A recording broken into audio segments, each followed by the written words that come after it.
आज हम लोग देखेंगे अपनी क्लास में भारत संस्कृति का पुनर्जागरण या भारत में कैसे करके पुनर्जागरण हुआ। Okay ma'am. पुनर्जागरण का मतलब होता है नया उत्थान, नया बदलाव। Okay ma'am. जैसे 19वीं सदी की बात है, 19वीं सदी की बात है में भारतीय समाज में, किसमें बेटा? भारतीय समाज में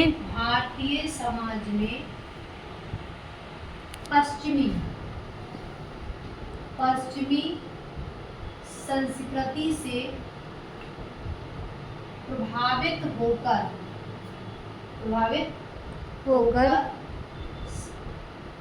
भारतीय समाज में जो चीज अपनाई मतलब या बदलाव हुआ है। क्या है बेटा? मैम अपनाई या मतलब बदलाव किया, उसी को क्या बोलते हैं? पुनर्जागरण। मतलब 19वीं सदी में पश्चिमी यूरोप से या पश्चिमी संस्कृति से भारत पर जो प्रभाव पड़ा उसे हम लोग क्या बोलते हैं? पुनर्जागरण कहते हैं। ठीक है, पुनर्जागरण के जो कारण थे, अर्थात पुनर्जागरण जब आता है, जब भी कहीं बदलाव आता है तो हम उसमें क्या होता है, कुछ उसके रीजन होते हैं क्यों बदलाव है। हर चीज का किसी का क्या होता है, कारण होता है कि इसमें ऐसा क्या हुआ जो बदलाव आ गया। पहला शब्द था पाश्चात्य संस्कृति, मतलब भारत हमारा जो है वो विदेशी या पाश्चात्य संस्कृति ज्यादा प्रभावित हुआ, इसीलिए भारत में क्या आ गए, पुनर्जागरण होने की संभावना हुई। अर्थात जो पुरानी कुरीतियां थी, पुरानी परंपराएं थी, वो सब क्या हो गई, वो हम लोगों ने धीरे धीरे क्या किया, खत्म कर दिया, अर्थात खत्म कर दिया और उसके लिए उस शैली को हमने अपना लिया। उसी को बोलते हैं पाश्चात्य संस्कृति। मतलब पुनर्जागरण का मुख्य जो कारण था, जो हम पाश्चात्य कल्चर को अपना रहे हैं, उसी को हम लोग क्या बोलते हैं, इसका प्रमुख कारण मानते हैं। दूसरी बात, शिक्षा का प्रभाव पड़ा। भारतीय संस्कृति में जो प्रभाव है शिक्षा को, एकदम आध्यात्मिक थी, लेकिन जैसे हम लोगों ने पाश्चात्य संस्कृति को अपनाया, उसकी शिक्षा कैसी थी, डिफरेंस था उसकी शिक्षा में, जिसे हम तकनीकी वाली शिक्षा थी, उस शिक्षा को हमने अपनाया तो उस संस्कृति का भी हमारे भारत पर प्रभाव पड़ा।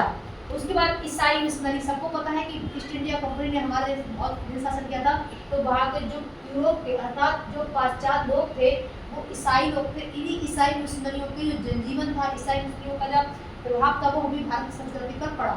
ठीक है, इस तरीके से ईसाई मिशनरियों के कारण भी भारत में पुनर्जागरण हुआ। कुछ ऐसे सारे काम थे जो ईसाई मिशनरी हमें बता के गए कि ऐसा नहीं ऐसा करो। जैसे बहुत सारे, जैसे मान लो क्या बोलते हैं, ऐसे कुछ जैसे डलहौजी ले लो, डलहौजी ने व्यापक नीति चलाई, मैम जैसे कि कंपनियां खोलो, अपना व्यापार करो, बाल विवाह खत्म किया, कुरीतियां खत्म करी कि नहीं करी।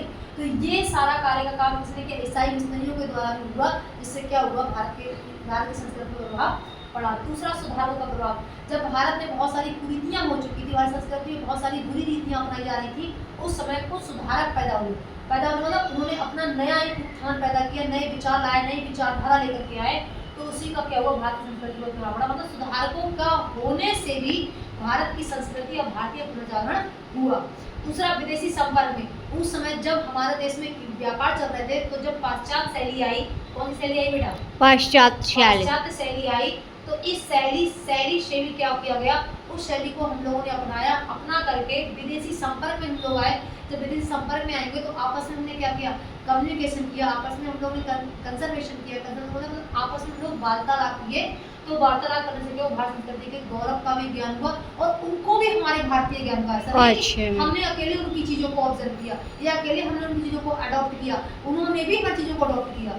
जब इन्होंने किया तो विदेश संपर्क आने से क्या, प्राचीन जो संस्कृति थी वो धीरे धीरे क्या हुई। देखो, पुनर्जागरण तभी होता है जब आपस में हम लोग क्या करते हैं, कम्युनिकेट करते हैं, आपस में चीजें हेरफेर करते हैं, जब आपस में चीजें हम लोग कैसे करते हैं, एक्सचेंज करते हैं। जब एक्सचेंज करेंगे तो हमारी संस्कृति वहां जाएगी, उनकी संस्कृति हमारे यहाँ आएगी।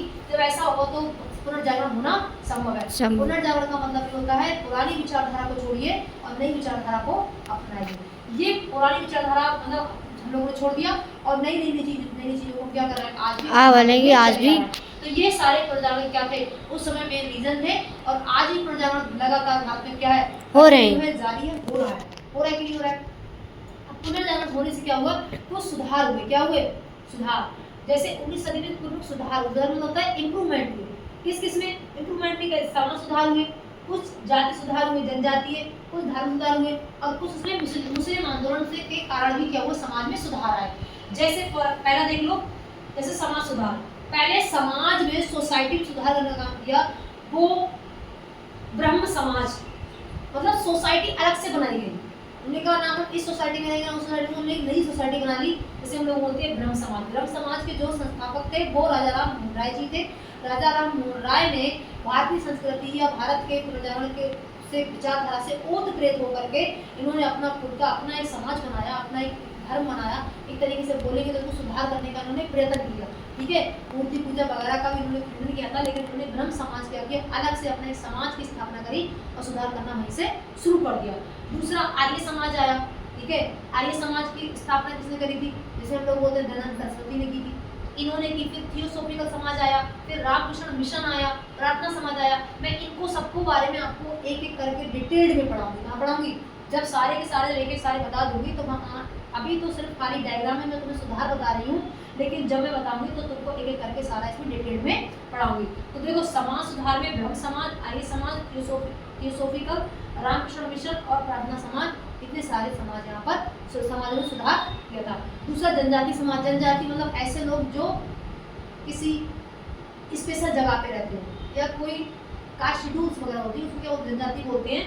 तो जैसे खासी विद्रोह हुआ, खासी सबको पता है ये मेघालय में है। जैसे खासी मतलब खासी एक जनजाति है जो गारो खासी जयंतिया पहाड़ पर रहती है। इन लोगों ने क्या किया था, एक विद्रोह किया था। समझ में आ रहा है? Okay ma'am. इसके लिए इसी विद्रोह को हम लोग क्या बोलते हैं, जनजातीय विद्रोह बोलते हैं, ठीक है। कोलियार विद्रोह आया था, खौड़ आया विद्रोह, संथाल विद्रोह आया, भील विद्रोह आया। तो इनके बारे में सबको तुम क्या लोग बताओ। मतलब ये सारे के सारे लोग कैसे हैं, एक जनजाति से जुड़े हुए हैं। इन्होंने अपनी परंपरा, अपनी संस्कृति, अपनी चीजों को बचाने के लिए ब्रिटिश साम्राज्य या दूसरे समाज से क्या किया, अपने लिए आंदोलन किया है। इसलिए इसको हम लोग क्या बोलते हैं, जनजाति सुधार बोलते हैं। Okay ma'am. उसके बाद आते हैं धर्म सुधार। अब पारसी सुधार मतलब पारसी समाज ने भी अपने धर्म को सुधारने के लिए क्या किया था, कुछ आंदोलन चलाए थे, उसे हम बोलते हैं पारसी समाज, ठीक है। सिख लोगों को मैंने वैसे तुम्हें पूरा पढ़ा के आई हूँ कि सिख धर्म किस तरीके से आया था, किस तरीके से, लेकिन ऐसा नहीं था कि सिख समाज में एकदम आ गया था। सिख समाज में कुछ कुरीतियाँ थी जिसको निपटाने का, जैसे गुरु नानक देव ने किया, बहुत सारे 10 गुरु हुए थे, उन सबने सिख समाज को सुधारने के बहुत सारे प्रयत्न किए थे। अर्थात एक तरह से उन्होंने अपना समाज की स्टेब्लिश किया है, अर्थात उन्होंने अपने समाज में क्या किया है, सुधार किया ना। और उसके बाद राधा स्वामी सत्संग व्यास, ये राधा स्वामी सत्संग आज भी चल रहे हैं, ये भी क्या है, एक धर्म सुधार के लिए आया। ईसाई आंदोलन भी हुए, बहुत सारे ईसाई आंदोलन हुए, ये भी क्या है, आंदोलन किए थे इन लोगों ने। किसको, पुनर्जागरण या समाज सुधारने के लिए इन लोगों ने आंदोलन भारत में किए। उसने मुस्लिम आंदोलन, ऐसा नहीं है कि ये सारे इन्हीं में आंदोलन था, लेकिन मुस्लिम आंदोलन में भी क्या हुए, वो सुधार हुए। जैसे अलीगढ़ आंदोलन हुआ, ठीक है, या तुम्हारा अहमदिया आंदोलन हो गया, या तुम्हारा भावी आंदोलन हो गया। मतलब इस तरीके से मुस्लिम समाज में भी बहुत सारे आंदोलन हुए हैं जो पुनर्जागरण के लिए उत्थान में इन्होंने काम किया। कहने का मतलब ओवरऑल यहाँ पर है कि 19वीं सदी में भारतीय समाज को सुधारने के लिए हर व्यक्ति ने अथक प्रयास किए हैं और पुनर्जागरण आने के लिए, पुनर्जागरण करने के लिए इन लोगों ने बहुत सारा क्या किया, संघर्ष किया। तब जाकर के आज भारत में क्या हुआ, उत्थान और मतलब तरीके से उत्थान आजाद है हुआ है। समझे? तो भारतीय पुनर्जागरण के ये प्रमुख कारण थे और भारतीय समाज के जो प्रमुख सुधार थे, इस तरीके से उन्होंने नए नए आंदोलन किए जिससे कि वो भारतीय समाज में इम्प्रूवमेंट हुआ, सुधार हुआ। इसके बाद में तुम्हें नेक्स्ट क्लास में समाज सुधार, समाज वाला, ब्रह्म समाज, ये सारे क्या करूँगी, एक एक करके डिटेल में पढ़ाऊंगी, ठीक है।